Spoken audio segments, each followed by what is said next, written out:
Okay, we're ready to start, and she's going to cue us shortly so we can go ahead and begin. And again, thank you so much for your time.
Happy and blessed day to all. Good morning and welcome. We are very excited today to welcome you to our Brownsville and Beyond Understanding the Economic Impact of COVID-19 webinar. It's a beautiful day in Brownsville. It's nice and sunny. It's not raining yet. So we encourage everyone to enjoy this beautiful day. We're always so glad to start the day with wonderful information to share. You know, it's always fun to try to do things live. I know I always say the same thing over and over again, and I want you all to know that I try my best for the hair to stay the way it looks, but it's so hot because I have a huge light in front of me, and so I can make it look nicer and better. So if you see my hair fly, I'm sorry. If you see me wandering around, I'm so sorry. But this is a great, you know, it's great how we are learning to readjust our way of working to get more creative. And, you know, I think that's what our businesses do every single day. We are resilient. We're thinking outside the box. And that's what your chamber is here to do. We're here to continue to educate you what's happening, very important matters that will help you grow your business, and most importantly, matters that will help your business remain open. The sustainability of businesses are of great importance to us, and that's what we're here to do every single day. You know, we're here to continue to fight, advocate, and make sure that we give you the resources and tools that can help you better your business. Again, thank you for joining us. My name is Esme Villarreal, and I am the very proud President and CEO for your local chamber, the Brownsville Chamber of Commerce. Before we begin our program, we invite you to communicate with us through Zoom or through Facebook chat. You know, we encourage you to share this if you're joining us through Facebook, share with your friends, with your colleagues. We're always happy to hear feedback from you. You know, you in your business as us, in our organization, we're always trying to get better. We appreciate the constructive criticism in the sense of, you know, what else can we bring to you? What other matters that are important that perhaps we're not thinking of? And, you know, how do we get better throughout this webinar? And how do we better present information to you? So do know that, you know, we're always looking forward to your comments. Again, throughout the program, feel welcome to send us your questions. Should we have the time at the end of the actual program, we'll be more than happy to address your concerns and or comments with our guest speaker today. So also do know that today's webinar is being recorded. Should you not have the opportunity to actually see this throughout the whole program, we'll go ahead and share this later through our social media. And then, of course, we'll email it to those who are registered through Zoom. So before we go and we start this great program, do share this through a watch party.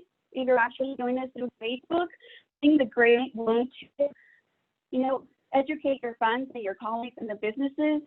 We want to make sure that everyone really understands that your local chamber is here for your business. And with that said, you supporting our initiatives through sharing this information, I think will be very impactful, and all of us together will be able to educate all businesses. So for those that may not know, your chamber has planned their second public affairs luncheon this month of June. As we had to, reschedule everything and postpone and adjust to what we're all encountering at a global, level. We have to come up with innovative ways to continue to move forward. So as all, strong and resilient Texans, we quickly adapted and adjusted our program to be hosting these webinars and everything through Zoom, and better, utilizing our internet and all the resources that we have, but, our culture, our community, and of course through our business. We're very about people, and we enjoy that face-to-face, contact. But with that said, we're very happy that we have adjusted quickly and that we can bring this to you. We are thrilled and, of course, very honored to have the opportunity to virtually welcome our Texas Comptroller, Glenn Hegar. And I'm sorry if I said it wrong. I was trying to research it, to be honest with you. It's like, what's the proper pronunciation? Is it Hegar or Hegar? And you can correct me because I love being corrected. I love learning every single day. And we want to welcome you to our beautiful city. I know you were very excited to come and, of course, join our business community. These type of events for us are very important, and we typically have between 200 to 300 attendees. And that was the expectation, but all of a sudden, everything changed. So for those that may not know much of course, our Texas Comptroller, he was elected as Texas Comptroller of Public Accounts in November 2014. Glenn is sixth-generation Texan who grew up in farming land that has been in his family since the mid-1800s. That's wonderful, very, very wonderful. He is a graduate of Texas A&M and earned his law degree at St. Mary's University. Glenn has served as a Texas legislator where he worked on issues including public education, transportation, tax reform, government transparency, Second Amendment rights, water issues, and tort reform. As Comptroller, Glenn is Chief Finance Officer for the world's 10th largest economy. He has emerged as a passionate advocate for conservative financial management and government transparency, who has focused on creating a more efficient and customer-oriented agency. He founded the state's Transparency Stars program, pushed for smarter ways of investing a rainy day fund to protect it for future generations, and guided the formation of the nation's first ever state-administered precious metals depository. His upbringing taught him the core values of hard work, honesty, and integrity. The same values he and his wife, Dara, worked to instill in their three young children, Claire, Julia, and Jonah. And, he's very proud of the most important title throughout his years of service is the one closest to home, which is the honor and privilege of being called a dad. So thank you very much. We, again, like I said, we're excited to welcome you. We love seeing your face. We love hearing from you. And as I said earlier, we can't wait to welcome you to your city and hear you and be able to, once again, hug you. I know it may take some time, but when that is the best time, the most convenient time for all, we're ready to welcome you to your city, the beautiful city of Brownsville. So once again, thank you for joining us. We can't wait to hear from you. Thank you so much. It's great to be with you again. Unfortunately, like I said, we're doing it via social media, but we're doing the best we can, as all of us right now in this very, very different trying times that we have here in Texas, the U.S., and around the world. But, it's look forward to being back in Brownsville. Love being in Brownsville, Cameron County. So really look forward to being back again.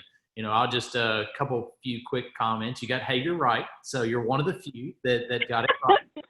So that's that's always a challenge. So my kids and I, we were talking about it yesterday about how people always misspell it. And there's a campaign going on where my name is been in 2 mail pieces and they misspelled my name in 2 different ways. So the kids are kind of laughing, but it's all part of it. That's just part of life. But, if you kind of look back real quick, I'll give kind of quick overview and then happy to go through questions. And if the audience has questions to go through those, if we look back to February of this year, Texas economy was growing like we normally have. We've outpaced the national economy year after year for the most part. Texas economy was strong. We had 50,000 job gains in February alone. So Texas was continuing to outpace the national economy.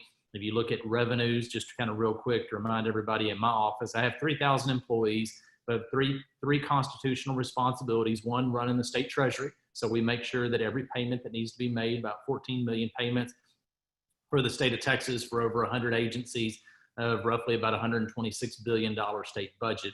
And then also the tax revenues, the collection side, so the tax collection. And then thirdly, what I end up talking mostly about is what's going on in the health of the state economy, all 12 economic regions, 254 counties, looking at it from a local level, but really from that global perspective of the overall pace of the state economy. And one of those is I give the legislature an estimate of how much money they have to spend in a 2-year state budget cycle.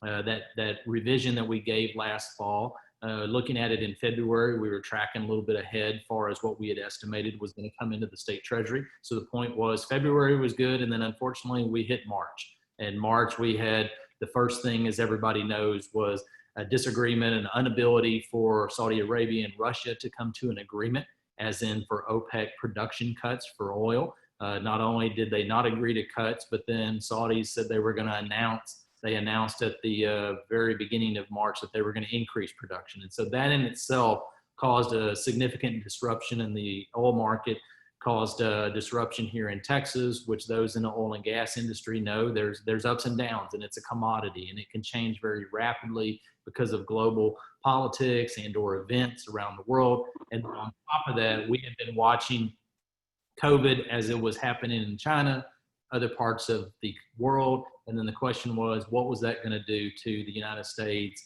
and Texas in particular? And so, we felt like we were going to have to deal with it in some phase, but unfortunately it hit pretty quick. Businesses began to shut down. So my office, we went to telework very quickly, like a lot of businesses did. We tried to make sure from a customer service perspective, because we interface with the businesses, and we wanted to make sure that we were able to get out good information, very accurate information quickly.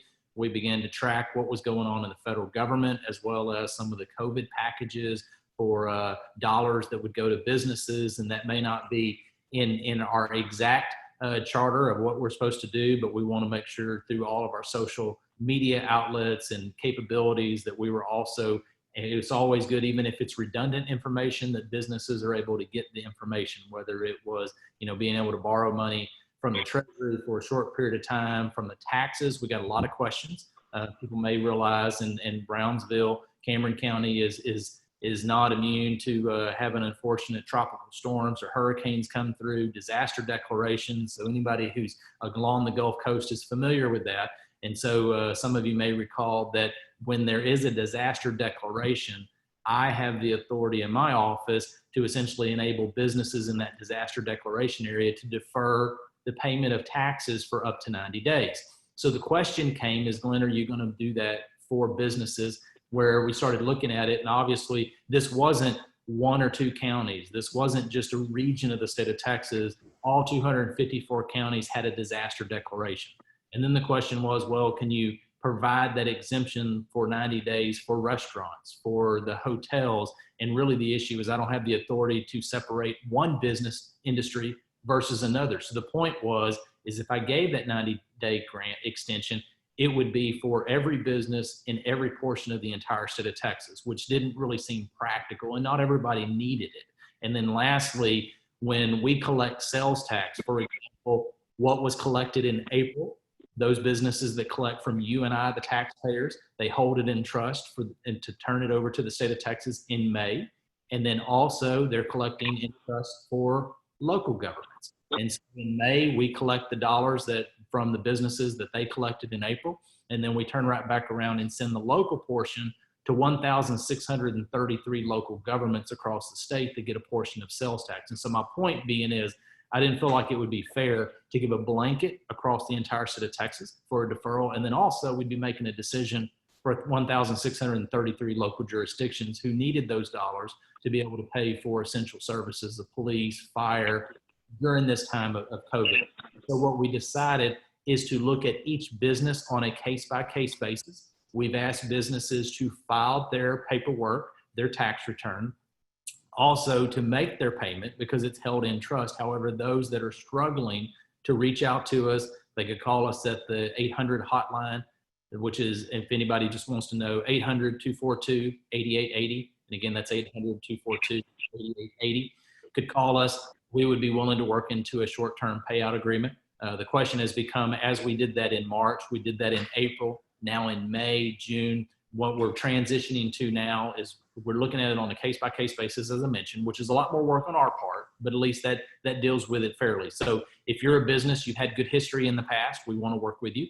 If you were a business and you weren't able to file your tax returns in the good years and make your payments, you're probably not a high candidate during the bad times. And so therefore, we have to have some fairness to it. And then lastly, what we're doing now is instead of doing a 90-day, we're recognizing that if people say, for example, May, want to take a longer period of time. However, now we're not going to waive interest. In the past, we waived interest. We waived penalties back there during March, during April when people were paying. However, from here forward, we're trying to gradually move away from that deferral is my point, but still recognizing that businesses some of them are struggling and having a hard time. And so therefore, what we're working towards now is if you pay it off in time, you call us, you work out a payout agreement, the penalties will be waived. No, but we're not guaranteeing that the interest will be waived. So we're trying to slowly move back to our normal type of operations, but also recognizing that several businesses are still struggling and trying to make sure that we treat everybody fairly. And then for the franchise tax, we extended that deadline till July of this year. So it's July. The franchise tax has been delayed until next year. And then we're continuing to monitor and talk with our congressional delegation as anything that's happening in DC, whether it's the Treasury, or the U.S. Treasury and the Fed. And so therefore making sure we continue to put out information for businesses because we know, unfortunately during this time period, and we just got some updates, in Texas, unfortunately, we've had 2.3 million people file for unemployment. And then if you look across the nation, we had 43 million people across the nation file for unemployment. And just to make a point from a historical perspective, the most people that file for unemployment in the United States was a week during 1982, and that was 695,000 people. However, as you recall, in the very first week of COVID and social distancing in March, there was roughly 3.3 million people filed for unemployment in that first week. The second week was 6.8 million. Another 6.6 million, and it's gone down. But the point being is a significant number of people, have lost their job. Businesses are disrupted. No business has in their business plan in any shape, form, or fashion, whether it's restaurants, hotels, that they're literally going to shut down for weeks. And so therefore, how do you help and continue to help trying to make sure businesses are able to get back to going because we want the state economy to continue to operate. So, I'm happy to kind of get into some of the economic details, or if you want to pause and see if anybody has a question, and then we can get back and talk about some of the economy if we want to. Sure. We would love to, of course, hear from the actual, impact itself as mentioned, but I do have a question, and perhaps this would be the great time to make sure that I ask. It does come from one of our local business owners, and she's asking, how can the appraisal districts justify raising valuation on property? Yeah, that's a great question. I went to put that in. I thought, well, I'd stop and then break it up with questions. We were asked several months ago, the question was, would we be able to authorize appraisal districts to use appraisal values from 2019? And so the question was, instead of using 2020 values, could we use 2019? And unfortunately, I don't have that authority. I don't have that statutory authority. And so therefore, we'd mentioned the way state law is today, state statute, and has been, but I do think the legislature will probably look at this next legislative session because it's never been, no one ever envisioned we would have a global pandemic and businesses and economy shutting down throughout not only just a portion, one region, but all across the entire world. And the economic disruption that's had to businesses is just unprecedented. And so therefore, right now, appraisal values are January 1 of the first of the year. And so therefore, the point being is appraisal districts right now are required to look at it January 1 of 2020, yet social distancing didn't come into play until the middle of March, which was not long. But the point being is the world is very different, very, very different in the middle of March, the middle of April, now as we sit in the beginning of June compared to what it was in January. And so unfortunately, state law requires one thing and doesn't take into account what happened literally just 2.5, 3, 4 months down the road. And so that's the problem that we have right now. And so therefore, I think the legislature will probably, when they get back from the session in January of next year, that doesn't help people for this year at all, unfortunately. But at the same time, I think, looking back, we're going to have to figure out how do we do something different if we, unfortunately, if we ever have something like this happen again, which we hope not. Of course, we're also, we're very hopeful that it doesn't, but I think, again, this allows us to better plan, for future situations. And, in regards to that same question, and as a follow-up to your answer, there's a comment, that states the following: the counties comparing business valuation to other border cities. What is it that businesses can do if they don't have money to pay those property taxes, and they're closed, and they close the business? Are they supposed to close the business? Well, number one, the first thing is trying to enter into a payout agreement with those governmental entities. And the same thing is, like I said, what we're trying to do, at least in the Comptroller's office from a sales tax perspective, is trying to understand that, we've had some businesses come to us and they essentially wanted a 90-day extension on paying. And if you look at who they are, there's not a disruption in their economic activity whatsoever. Essentially, they just want a 90-day loan from us. And, so therefore we're not going to allow that. However, a lot of other businesses, you can tell they're small businesses, they've had significant disruption. So you try to take it on a case-by-case basis. And I think local governments, nobody wants to put out businesses out of business, because that means jobs in the local economy.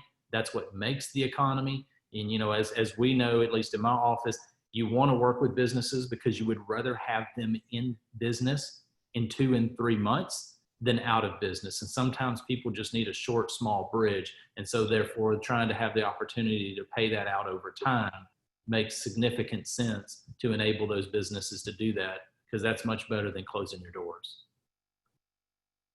Thank you. We appreciate that. And I know businesses, of course, as Washington Works, we're very happy they have this platform to really hear it from the experts, right? Hear it from you, and what a better way to get clarity, in regard to how to move forward, and most importantly, really educate them that there are options available. As you said, no one wants to close your business. We want your business to thrive, and we want to make sure that, we bring these resources, all together at once, and, have the information available. And just very quickly before I move to the other questions, I do take note, and I hope I have it right. So, for those businesses that have questions, they can contact the office at 1-800-242-8880. And this is if they have an interest to establish a short-term agreement or payment agreement, correct? Yeah, we've been doing that for sales taxes. And so therefore, if you have property tax questions, we're not able to do that. However, we can try to get you the proper information that you need. Great. And we'll be sharing this information through the chat, and then of course as a follow-up for those that want to go ahead and address certain questions directly to that number. Another question that just came in, it states, has any of the rainy day funds been used since March? Is there two questions? Is there a plan or recommendation to use rainy day money to bridge the economy? Yeah, those are great questions. I saw that on the pop-up screen as well, but I said, I'm going to let you're moderating. So I keep trying, but yes, you can see. Yeah, no, but I'm letting you control the questions here. So, but those are very good questions. So just kind of real short for people that we have roughly a little over $10 billion in the Economic Stabilization Fund, or the Rainy Day Fund as it's called, the state savings account. Money goes into that account based on oil and gas severance taxes. And so therefore, the account was set up in the late 1980s, in 1989. However, it didn't have much money in it. And since then we've had, the Eagle Ford Shale, we've had the Permian Basin, significant amount of monies have gone into that account. Texas is blessed to have it. We have one of the largest state savings accounts of all the states around in the nation. And so therefore, when the legislature gets back into session, the only way to take money out is the Texas House and the Texas Senate by a 2/3 vote in each chamber. So 100 out of 150 members in the Texas House, so more than a majority, as well as a 2/3, 21 out of the 31 members in the state Senate have to vote to take money out of it. Now, last session, they voted to take money out in response to Hurricane Harvey for state agencies and institutions of higher education. They also took some money out for our state-supported living centers, refurbishing those living centers. And so the money that has been taken out since March was for what the legislature appropriated to enable to come out of it last legislative session in 2019. And so therefore dollars are not able to come out of it for anything COVID related until they come back into session. I do expect the legislature will use part of the ESF or the state savings account come next session as a bridge, because it was originally designed to be a bridge when there is a downturn in the state economy, that just like any individual or a business, you try to save something back, put a few eggs back in a different basket. And so therefore you're able to use those. So I do think the legislature will use those.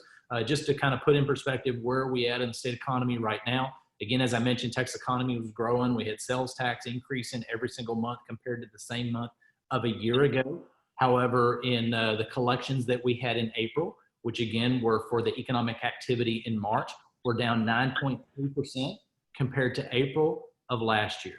And then we just reported what the numbers were for May, which again was the business activity in April, and that was down roughly 13.3%.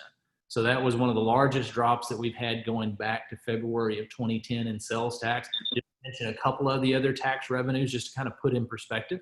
Our vehicle motor sales and rental taxes were down 38% compared to May of 2019. Motor fuels taxes, which obviously where you go to the pump, was down 30%. That was the steepest decline since 1989. Oil and gas production taxes were down roughly 75% each. Our hotel occupancy tax, this is one that's just staggering number, was down 86%. That was the largest drop on record going back to 1982. And then our alcohol beverage taxes were down 76%. And you go, well, wait, I went to buy a bottle of wine or maybe some beer or spirits. Well, how was it down that much? Well, most of those revenues are from mixed beverage tax collections, which are really restaurants as well as in bars. And with so many of them being closed, that's why that number was down. Let me give just a couple other numbers real quick, if you don't mind. We started early on looking. We started trying to look at a lot of different data.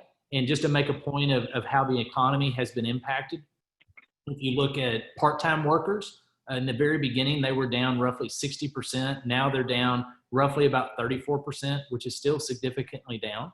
Also, just to make a point, we were looking at people flying around the nation. And TSA tracks the number of people that goes through our airports. And many, I had no idea. We have about 2.3 million people fly through airports every single day, roughly on average in the United States. And at one point, at the height of the COVID social distancing, we only had 90,000 people. 90,000 compared to 2.3 million. It's up to about 300,000. But the point being is we still have, significant disruption in economic activity going on now. And we think the economy is going to start expanding and growing as businesses are getting back to being open. However, unfortunately, that's going to be a slow recovery just because there was so much shutdown that was going on. Okay, and that leads me to my next question. All this statistics, all this information, what does it mean for Texas? What does it mean, for economy? What does it mean for jobs? We know that, of course, you mentioned there's a huge number of jobs that have been lost due to COVID. The statistics are shocking. I'm taken aback by the actual percentages provided. Little did I know that 2.3 million will be flying on a daily basis. It's things that we normally take for granted. Just in the summer. It's really concerning, right, and alarming to hear this. But I know that, we as a state are strong, and of course our nation, but as a state we're strong, and I think all of us have a social responsibility. How can we as businesses support, and make sure that we're doing the right thing to help our economy slowly and gradually go back to what it was? Well, I think number one, the fact is if you look back, at least here in Texas, we had a strong economy as a state overall compared to many other states and nations. So at least that enables us. We have a large economic stabilization fund or rainy day fund balance, as I mentioned. So we have different tools in the toolbox, is my point, to be able to bridge through this unfortunate downturn, this global pandemic. And, a double hit to the economy was some states, some nations are just dealing with the pandemic and the contraction because of social distancing. Texas was also impacted because of lower oil and gas prices. I also remind people that we are 19% of all the exports out of the United States. And so therefore we are very connected to the global economy. Those in Cameron County know that just as well as anybody. The 39% of that international trade is with our neighbor to the south, Mexico. The economy of people coming back and forth all the time, either shopping locally and or economic activity that's going across the entire nation. I got out and talked about a tour on international trade a few years ago, and the reason being is what I wanted to show was the economic impact that is just overwhelming of international trade. And again, 40% of that is right across the border just there in Mexico. So I think, making sure that we recognize those facts, we recognize the connectivity that Texas has, not just to our neighbor to the south, but literally across the world, and making sure that we don't inhibit that in any shape, form, or fashion, because that means jobs, it means economic activity that's good for everybody on both sides of the border and throughout the world. And I think businesses trying to continue to do what we've always done in Texas is put our personal time, our personal money, our equity on the line to be able to get back out and do business. I know the state of Texas is very committed to try to look at and reevaluate the way we've done business before. And my point being is, how do we work with businesses from a tax perspective, like I said earlier, as well as rules and regulations to maybe some of those don't make sense anymore. They may not have made sense before, but now there's a complete reevaluation of how do we deal with businesses, because essentially we don't need to have many barriers in place to allow people to get back to work and do what they want to do what? To support their families and support their neighbors in the community, which is absolutely critical at this time. And as we all know, yesterday our governor, had a press release or a press conference, and the release came later, that we're ready for phase 3. What are your thoughts in regards to the reopening of the state of Texas businesses for phase 3? Yeah, I think it's really important. Right now, if you look at the number of infections in COVID, it's down below, as for every person that has it right now, it's down below one person that gets it from them. Unlike what it was at 2 point something and the number that was higher, you're not seeing the impacts to the hospital systems. And so typically, we just don't have a lot of data, unfortunately, with COVID right now. We got a lot of smart people, a lot smarter than me, that's trying to do the research to figure out what does this mean? How is the disease impacts people, the mutations, some type of immunity tolerance. But, during summer times, those times seems to be less dangerous is the point. And so therefore, how do you protect those that are most vulnerable, those of a certain age and above, those that have pre-existing conditions, which is very different than you and I, which is very different than young children. I mean, I live that in my household every day with a 15 and a 12 and a 12-year-old. They get sick and they're over it in 24 hours. Dad, at my age, it takes me a week and a half. And so, the point being is we're trying to make sure that we're smarter in the way we deal with this. Opening up businesses is really critical right now. The question is whether we're going to have to deal with this again in the fall in another wave. And so letting businesses get out, do business is really critical. And especially when those numbers are lower. And also the most important part is trying to be smarter about how we protect the most vulnerable. I see, and that's always a concern, but we also understand that should we, that we have been, and I'm speaking, on behalf of our city in the sense that we see the numbers, and of course there's an increase, and that's just, something that we're all dealing, on a daily basis. But we see that, our city itself has been very aggressive in the sense of, flattening the curve, aggressive in the sense of, we have a COVID-19 test site in our sports park. We have the ability here in our city that we have a great collaboration with you. And I keep on going like this because our office is literally surrounded by UTRGV, US Customs. So, you know, UTRGV doing the test also.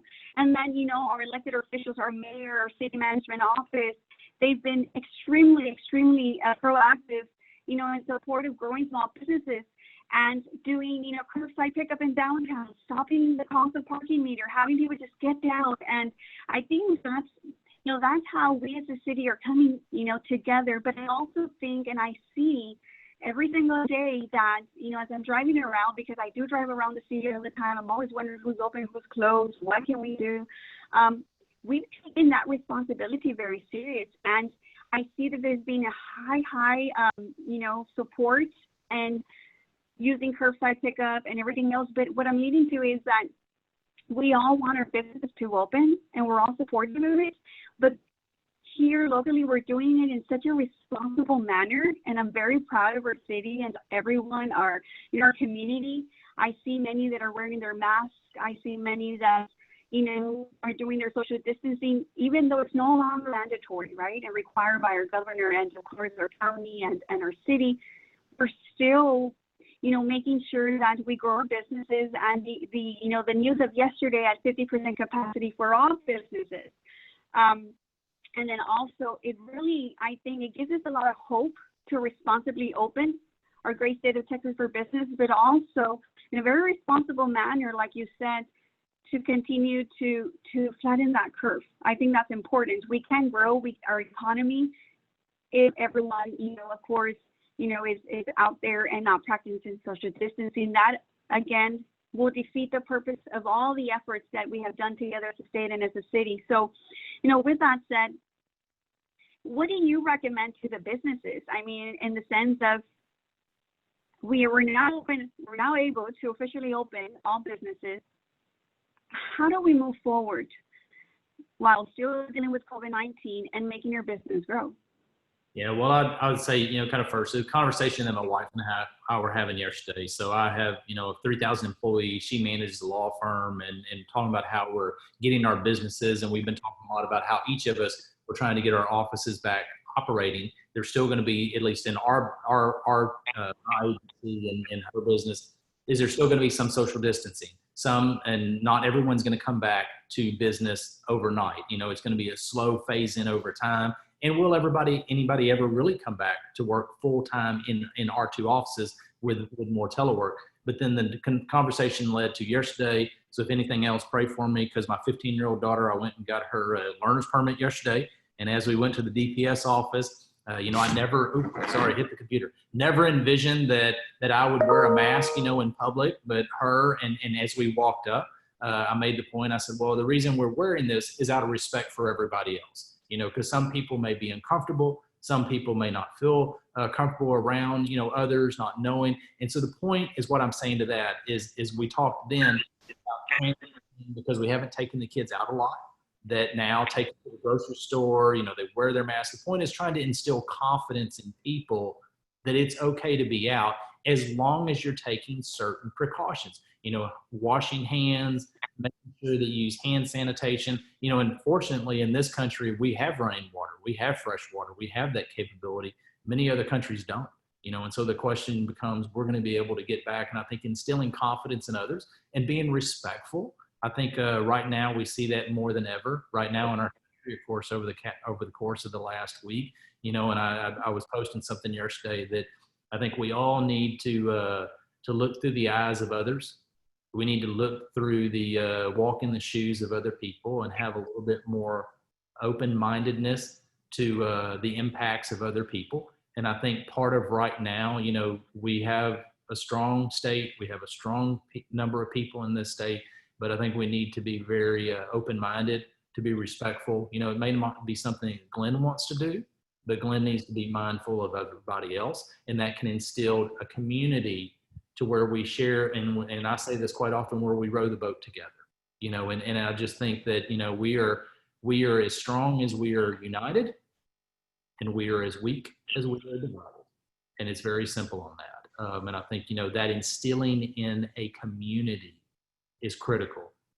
I saw, I'm gonna pivot real quick. I know it's your job and I told you you could have it, but I saw the question pop up about hotel revenue that, Yes. I saw that Rudy put that. So I said, okay, I pulled it up. I was going to make sure I get to that before we close, whatever time that is. That the question is any types for the resort economies like Padre Island, which has lost over 30% in March. Great question. I've talked to some of your legislators. So there are 6 communities along the Texas Gulf Coast, Padre being one of them, that gets a portion of the state's hotel tax. And what has happened in the past is those are collected in January, February, and March. And then my office will remit those back to the local community in Padre, for example, in April. And so I had one of the legislators call me from one of the communities and ask me, is there anything that we can do different? So we went into our system, the way we do that. And so now from going forward, starting this month, we are actually going to, what's collected in May is remitted in June. What's collected in June is remitted in July. And so it's not going to be a quarterly basis anymore. It's going to be a month to month. And so therefore the point was, that would help at least those communities as people get back out in the community, people get back out on the beach. The hotels are able to start booking more people because, if you talk about the hotel industry, there at one point at a low, there was only 23% occupancy in hotels across the nation. And it has moved up to 35% last week as people get more confident of being out. And so we felt like that was a way that we could help those local communities at least advance some of the dollars rather than holding them for 3 months. So that was one way my office, we just redesigned our system to be able to remit that back every single month.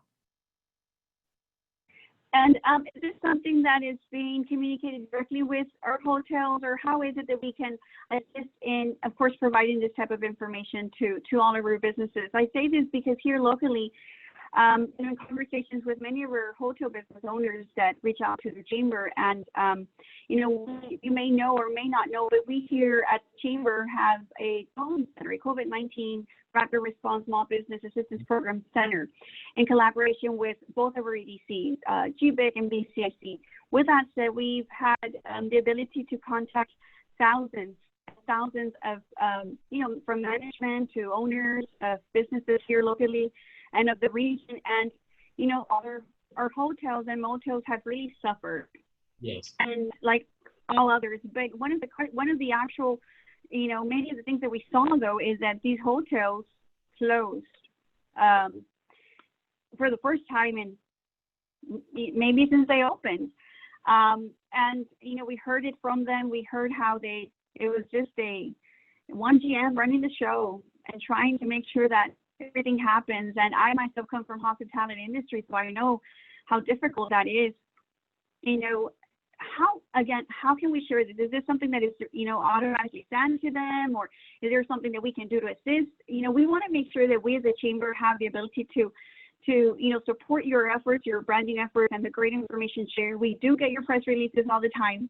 But, how can we do a better job in assisting our businesses and, of course, assisting you to be able to deliver this information, which is very valuable?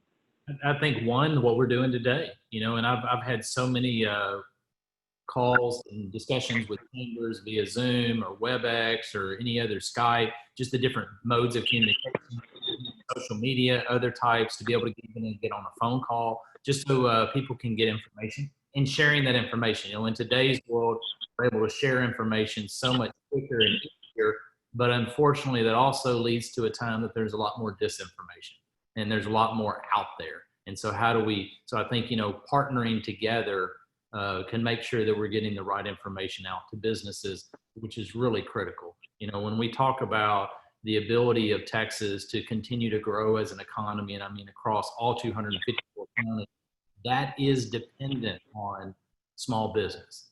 Small business is the economic engine of this state. It has been the economic engine. Obviously, mid-size and big businesses are very critical, but we all have to recognize that the true job creation, the innovation, is with small business. And they're the ones that need the biggest help of a bridge during a downtime like this, because like I said earlier, and I'll continue to repeat, nobody has a business plan where they're economically shut down for weeks, much less, even longer. I mean, it has been, this is unprecedented.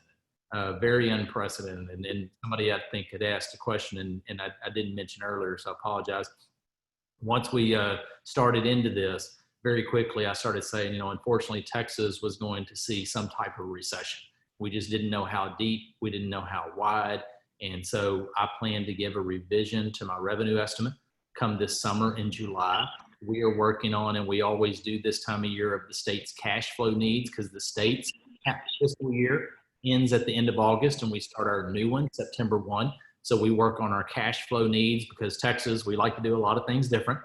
And Texas, for about 40 years, has sent the school districts 50% of their state portion of the money in September, October, and November. So that means it's a mismatch of revenues going out and revenues coming in, expenditures going out and revenues coming in. And so therefore, typically the state, we've done that so the state will go borrow money rather than all the school districts having to go borrow money, because we can borrow it cheaper.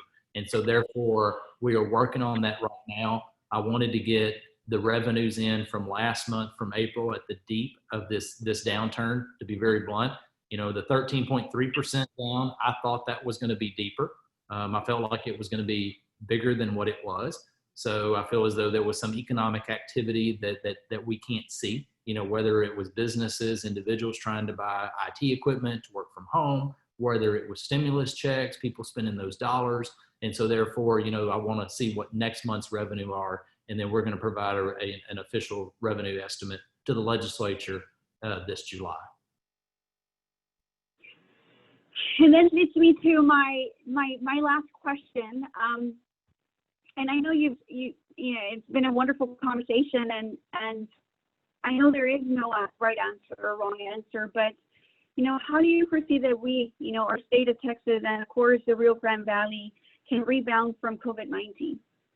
Yeah, great question. One, I think first and foremost, we all have to work together, and we have to be mindful of what other people are going through and see the world through their eyes and walk in their shoes, as I was saying earlier. And that's one thing I was trying to explain to my 15-year-old yesterday, is that how we do social distancing, whether that's for us or whether that's really for other people, and trying to make sure that, each community is working together and knowing that there are a lot of people struggling, and how do we help them get through this time, because everybody wants to have a brighter day in Brownsville, Cameron County, throughout the entire state of Texas. I think we have to continue to be mindful, especially for our communities that are especially on our borders. We have to be mindful that international trade is extremely important, and that is an extremely important portion of our economy. Also, say, for example, as the question was earlier with Padre, and for Cameron County, this is particular of interest, those that have tourism base, to make sure that we are mindful of what we need to do, but also making sure that people want to be able to get out and enjoy the summertime. Being out on the beach is a great place to be during this time. The Texas breeze blows really great, and making sure that people have the confidence. And then this isn't directly on it, but I always find a way to make this fit in every single speech that I give, no matter what form or venue, that those that live in Cameron County, just recall that if you live somewhere, you move, you had a utility deposit that you put down and you forgot to get it back, that's what's called unclaimed property. You can be the heir to a will, you could have an insurance proceed, your last paycheck. I know you think nobody doesn't get their last paycheck, but that happens sometimes. Interest in a closed bank account. So there's all these different ways that are called unclaimed property. And if a business can't find you after about 3 to 5 years, and they turn it over to the state treasury, i.e. the Comptroller's office. And so those of you that live in Cameron County, that's $35 million in unclaimed property that is in the Comptroller's office. And you can go to claimittexas.org, claimittexas.org. So it's easy to look up. I highly encourage you to look it up. I think in the last few years, we've returned almost about $300 million back to the rightful owners here in the state of Texas. Now, anybody that's on the call, don't think that you're going to get all $35 million, because it's not all your money. But the average person has about $500. Now, it's not always $500, but I highly encourage you, and especially a time like this, if you can find dollars that are for you and your family, those are more critical. And typically, if you fill out the paperwork, you can do it online. Usually within about 45 to 60 days, we turn that back around and get you those dollars back. And so they're your dollars. We want to return them back to you. And so I just highly encourage everybody to go to claimittexas.org. Thank you. And that's, I was not aware of that. part of those $35 million might be under my 500, hopefully at least.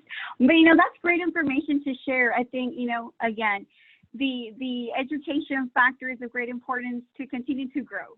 And, with a proper education, with the proper platforms and resources, and like you said, we can only be as successful as, through the collaborations that we all, have in our community. And of course, the ability to be able to contact your office and, have you come, well, not literally, but, virtually present. And, this is what we're very proud of here in our chamber. We're all about the community. We're all about that sustainability and the growth of the business. And, we definitely look forward to the ability of welcoming you back into Brownsville, in months to come when that is right, when we're all ready, and invite everyone to join, and hopefully by then have an update, of how this has literally impacted. And I know the statistics that were, of course, discussed today it's an eye-opening, experience for us. And then that also allows us, as community leaders, to think beyond, what we're seeing and be better prepared for any future, of course, pandemics or, emergencies. So before we adjourn, is there any additional final thoughts that you would like to share with our audience and our followers today? Any recommendations, on behalf of your office, and additional information on how to contact you? Yeah, again, that 1-800 number, if you have a question, is 1-800-242-8880. If you have questions, we're happy to answer them, even if it's not, directly with us. Even if it's the property tax related, we can try to direct you to get you that correct type information. And lastly, I would just say, thank you for what you're doing to the state economy. Texas has been able to thrive very well. The South Texas region of Texas, it's amazing to know that the individuals there have a take-home pay of roughly about $78 million a year. And to put that in perspective, that'd be the 40th largest state economy in our nation. And that's why when you start adding up every region of the state, all 12 economic regions, you realize how we get to become that 9th, 10th largest economy in the entire world, which is pretty phenomenal. And so, I just want to say thank you for what everybody does. Thank you for what the chamber does. And when we get back to being in person, I'd love to come down to Brownsville and get to see everybody again. Thank you. And on behalf of our board of directors, our staff, our membership, and of course, our beautiful city of Brownsville and the South Texas region, we thank you and your team, everyone at your office, for the hard work. For, we don't get to see what you do, behind the scenes, but we know that you're working hard, and it's long hours, right? And we're proud of your work. So do count with us and our support to continue to educate our businesses. And again, we look forward to seeing you very soon. And we wish you a great afternoon, and thank you. Thank you on behalf of the city of Brownsville, Texas. Good to be with you. Thank you again. God bless everybody. Thank you.